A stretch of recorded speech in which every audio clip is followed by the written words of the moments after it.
कोरेगावला आज बैलगाडी शर्यतीच्या अनुषंगाने येत आहे, काय?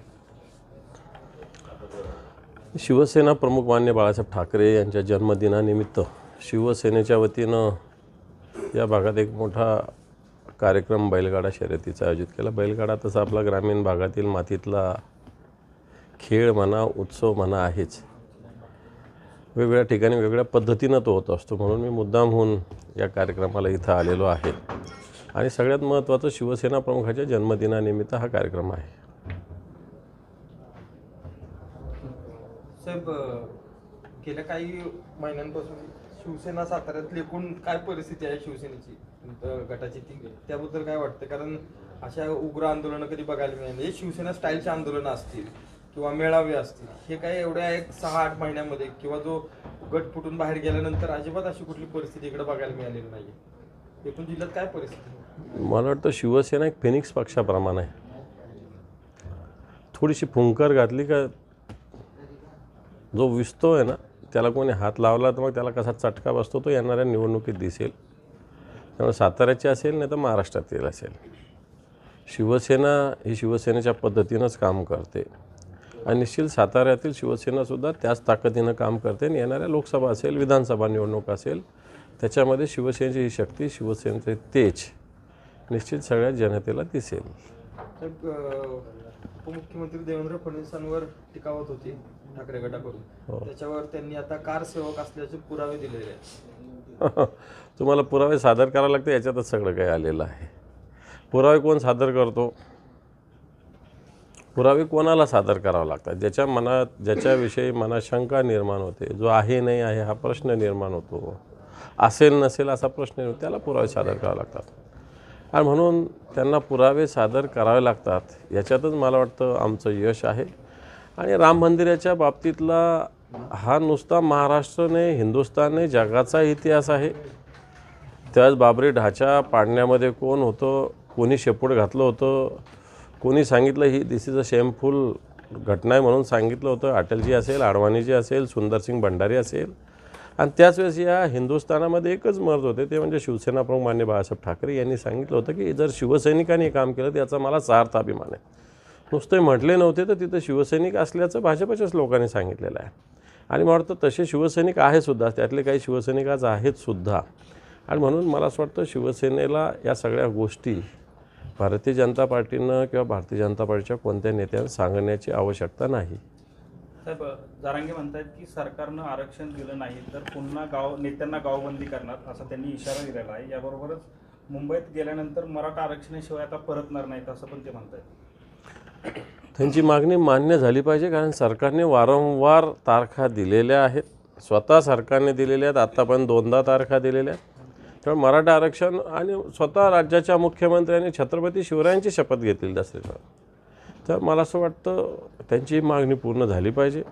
त्याला अनेक मार्ग आहे, पण तो भारतीय जनता पार्टीचं सरकार आणि महाराष्ट्रातलं सरकार, हे सरकार यांना हे करायचं का नाही करायचं की समाजात जातीत भांडणं लावायचे हा प्रश्न सगळ्यांच्या मनात निर्माण होतो आहे. पण तो मराठा आरक्षणाची जी भूमिका आहे त्याला शिवसेनेचा सातत्यानं पाठिंबा राहिलेला आहे. राम मंदिर प्रतिष्ठापनेचा उद्या दिवस आहे. उद्या उद्धव ठाकरे साहेब काळा राम मंदिरात जाणार आहेत. तर मोदींच्या हस्ते तर रामाची पूजा होणार आहे. पण मुख्यमंत्र्यांचा दौरा रद्द झाला असं समजतं. ते मला माहिती नाही. पण तो उद्धवजी ठाकरे साहेब, आम्ही सगळे, नितीन बानगुडे पाटील आहेत, आम्ही सगळे उद्या मान्य उद्धवजी ठाकरे साहेबांसोबत काळा राम मंदिरात आरती करणार आहोत.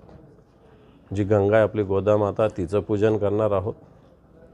बाकी कोणाला बोलवलं नाही बोलवलं, रद्द झालं, मला काही माहिती नाही. पण तो शिवसेना एक रामाचा हा जो उत्सव आहे, श्रीरामाच्या प्राणप्रतिष्ठेचा, शिवसेनासुद्धा शिवसेनेच्या पद्धतीनं साजरा करते. मुख्यमंत्री सध्या गावाच्या करून परतले, काय आणलं त्यांनी, परत काय आणलं असं सांगितलं जातं? मला वाटतं मागच्या वर्षीचं दौऱ्याचं अजून क्लॅरिटी नाही आहे. जे कोणती इन्व्हेस्टमेंट त्यांनी सांगितलेली ते इन्व्हेस्टर इथलेच आहे, त्यांच्या खात्यात काही साधी अमाऊंटसुद्धा नाही. त्यांनी इथं इन्व्हेस्ट केलं अशा पद्धतीनं चित्र रंगवलं जातं आणि आताही तसंच चित्र रंगवलं जातं. परंतु तशी इन्व्हेस्टमेंट कुठेही झालेली नाही. उलट ज्या पद्धतीनं 40-50 लोक सरकारी खर्चाने जवळपास 30-34 कोटी रुपये खर्च करून घेतले, महाराष्ट्राच्या जनतेचा हा पैसा खर्च करून वाटतं रिकामा हात हलवत मुख्यमंत्री त्यांचं शिष्टमंडळ आलेलं आहे. लोकसभेच्या अनुषंगानं काही आता चाचपणी सुरू आहे का आपल्या साताऱ्यात शिवसेनेचा पहिल्यापासूनच हा उमेदवारी पुढे आहे तर कशा पद्धतीने प्लॅनिंग असं?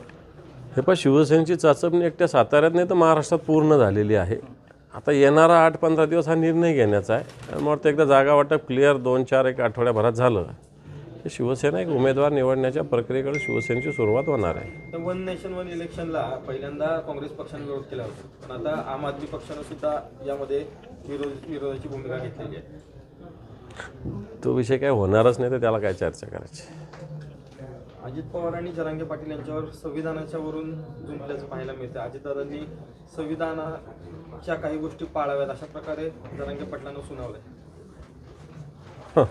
अजितदादांनी संविधान पाळावं असं म्हणणं मला वाटतं ते कोणती तरी एक म्हण आहे ना आपली चोराच्या उलट्या बंबा अशा पद्धतीनं आहे. अजितदादांनी जरांगे पाटलांच्या भूमिकेचं खरं तर स्वागत केलं पाहिजे. जरांगे पाटील ज्या पद्धतीनं भूमिका मांडतात आणि समाज त्यांच्या मागे एकवटतो, या भूमिकेचा कुठे अवमान अजितदादांनी करू नये अशा प्रकारची विनंती मी त्यांना करतो. सध्या दिल्लीमध्ये बऱ्याचशा बुद्धिजीवी लोकांकडून ईव्हीएम मशीनला विरोध केला जात आहे आणि त्या पद्धतीचं आवाहन केलं जाते की नागरिकांनी सुद्धा ईव्हीएम मशीनला विरोध करावा. नेमकी आपली भूमिका काय सध्या असणार? EVM मशीनला नाही, त्यातला व्हीपॅट जे त्याला विरोध आहे. कारण हे कंट्रोल होऊ शकतं हे सायंटिफिकली प्रूव्ह झालेलं आहे आणि मग त्याला विरोध सगळे लोक करतात. आणि जर एवढे लोक विरोध करत असतील तर सरकारने याच्यात भूमिका घेतली पाहिजे. मेन मुद्दा EVMला नाही, व्हीपॅटला आहे, हे लक्षात ठेवायचं.